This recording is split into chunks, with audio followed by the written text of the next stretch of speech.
इस वीडियो में देखेंगे कोटक महिंद्रा बैंक से पर्सनल लोन लेने का कंप्लीट प्रोसेस। इसके लिए किसी भी प्रकार का डॉक्यूमेंट सबमिट नहीं करना है, सिर्फ सिविल बेसिस पे ये लोन का अप्रूवल मिलेगा। तो चलिए बेहतर जानकारी के लिए चलते हैं मोबाइल के स्क्रीन के ऊपर और कंप्लीट प्रोसेस देखते हैं लोन लेने का। इसके लिए दोस्तों कोटक एप्लीकेशन के अंदर आ जाना है। नया या पुराना कोई भी एप्लीकेशन को यूज कर सकते हो। मैं नए वाले में लॉगिन कर लेता हूँ। फिंगरप्रिंट लगा के हम अपना अकाउंट को लॉगिन कर लेंगे। लॉगिन होने के बाद दोस्तों इस प्रकार से आप एप्लीकेशन के होम पेज के ऊपर आ जाओगे। यहाँ पे आपको लोन वाले ऑप्शन के ऊपर क्लिक करना है।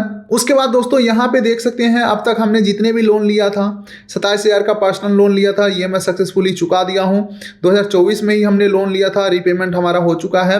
आपके पुराने जितने भी लोन अकाउंट होंगे देखने को मिल जाएंगे, लेकिन अभी हमें नया लोन लेना है। नया लोन लेने के लिए हमें get personal loan up to 60,000 का ऑप्शन है, इसके ऊपर मैं क्लिक करता हूँ, अवेल के ऊपर मैं क्लिक करता हूँ। तो अब आप देख सकते हैं यहाँ से मैं 42,000 दिखाया जा रहा है। अगर मैं टोटल स्क्रॉल करता हूँ तो 60,000 रुपए का पर्सनल लोन मैं यहाँ पे ले सकता हूँ। वैसे अगर मैं 60,000 से ज्यादा लोन लेना चाहूँ तो चेक के ऊपर क्लिक करेंगे तो हमें कुछ और डिटेल फिल करना होगा और कुछ डॉक्यूमेंटेशन प्रोसेस कंप्लीट करना होगा, तो हो सकता है इससे ज्यादा अमाउंट का अप्रूवल मिल जाए। वैसे दोस्तों अगर आपको कोटक ऐप के अंदर अप्रूवल नहीं शो कर रहा होगा, प्री अप्रूव में कोई लोन शो नहीं कर रहा होगा, तो आगे चल के मैं एक टिप्स एंड ट्रिक्स बता दूंगा जिसके माध्यम से 24 घंटे के अंदर आपके अकाउंट में ऑफर आने के चांसेस बनते हैं। ठीक है, तो चलिए यहाँ से अगर मैं कोशिश करता हूँ 60,000 रुपया लोन लेने का, तो यहाँ पे जो हमारा EMI है 10,720 रुपये का होने वाला है। अगर मैं 6 महीने के लिए इस लोन को लेता हूं तो एक बार मैं कैलकुलेट करके देखता हूं। 10,720 गुने 6,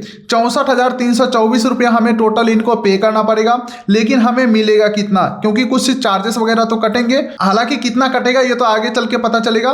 तो टोटल ब्याज जो है 4320 रुपये का पे करना पड़ रहा है 6 महीने के लिए। और अगर मैं प्लस आइकन के ऊपर क्लिक करता हूं तो इस लोन को मैं मैक्सिमम जो है 3 साल के लिए यानी कि 36 महीने के लिए ले सकता हूं।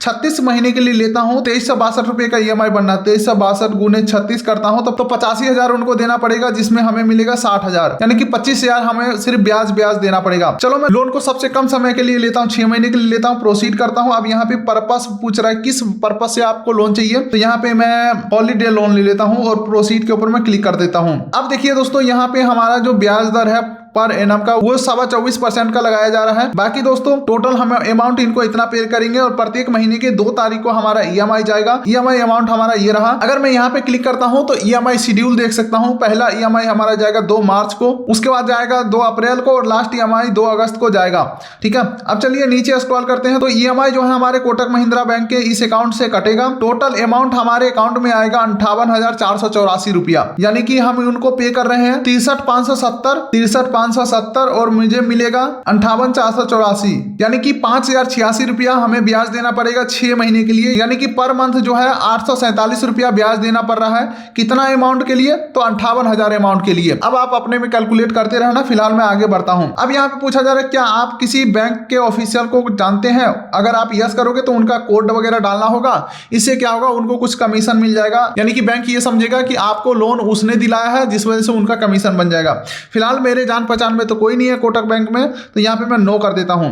अब यहाँ पे आपको 2-3 टर्म्स एंड कंडीशन को एग्री करने होंगे और कंफर्म डिटेल के ऊपर क्लिक करना है। अब चलिए कंफर्म डिटेल के ऊपर हम क्लिक करते हैं। अब यहाँ पे देख सकते हैं ऑल चार्जेस एंड डिटेल का यहाँ पे ऑप्शन आ चुका है। सभी प्रकार के चार्जेस यहाँ पे एक्सप्लेन किए गए हैं। अगर आपका EMI बाउंस होता है तो 750 पर चेक बाउंस आपको एक्स्ट्रा पे करना पड़ेगा। और अगर आप पेमेंट मेथड चेंज करना चाहते हो, यानी कि इस बैंक से हटा करके दूसरे बैंक में सेट करना चाहते हो ऑटो डेबिट को, तो यहाँ पे 500 प्लस GST आपको चार्जेस देने होंगे। तो ये सब चीजें समझने के बाद ओके गॉट इट के ऊपर क्लिक करेंगे तो ये जो लोन अमाउंट है हमारे बैंक अकाउंट में भेज दिया जाएगा। यही है लास्ट प्रोसेस दोस्तों। उसके बाद तुरंत आपके अकाउंट में पैसा आ जाता है। लेकिन दोस्तों मुझे इस लोन अमाउंट का जरूरत नहीं है, तो ये अमाउंट को मैं अकाउंट में नहीं लेने वाला हूं। फिलहाल आप ओके कर देते हैं तो आपके अकाउंट में पैसा आ जाएगा। अब बात करते हैं कि अगर आपको प्री अप्रूव पर्सनल लोन का ऑफर नहीं आता है कोटक अकाउंट में, तो आपको क्या करना है, आपको कोटक के पुराने एप्लीकेशन में लॉगिन कर लेना है। लॉगिन करने के बाद सी मोर बटन के ऊपर क्लिक करना है। उसके बाद दोस्तों लोन वाले सेक्शन में आपको आ जाना है और यहाँ पे आपको फ्री क्रेडिट स्कोर का ऑप्शन दिखेगा, इसके ऊपर आपको क्लिक करना है और यहाँ पे आपको अपना क्रेडिट स्कोर यानी कि सिविल स्कोर को चेक कर लेना है।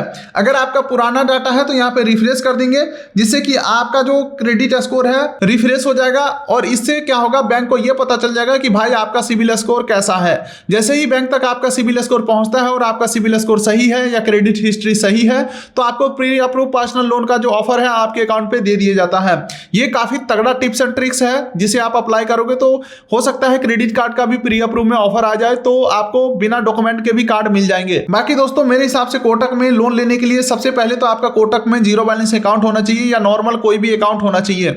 तो कोटक में जीरो बैलेंस अकाउंट कैसे ओपन करना है इस वीडियो का लिंक डिस्क्रिप्शन पिन कोड दे दिया हूं, और कोटक में जीरो बैलेंस अकाउंट ओपन करने का लिंक भी डिस्क्रिप्शन पिन कोड दे दिया हूं। आधे घंटे के अंदर एक्टिवेट होकर के अकाउंट आपको मिल जाते हैं। तो फिलहाल आप इस वीडियो कर दीजिए लाइक, चैनल कर दीजिए सब्सक्राइब, ताकि मिलेंगे ऐसे ही किसी अगले वीडियो में। तब तक के लिए नमस्कार।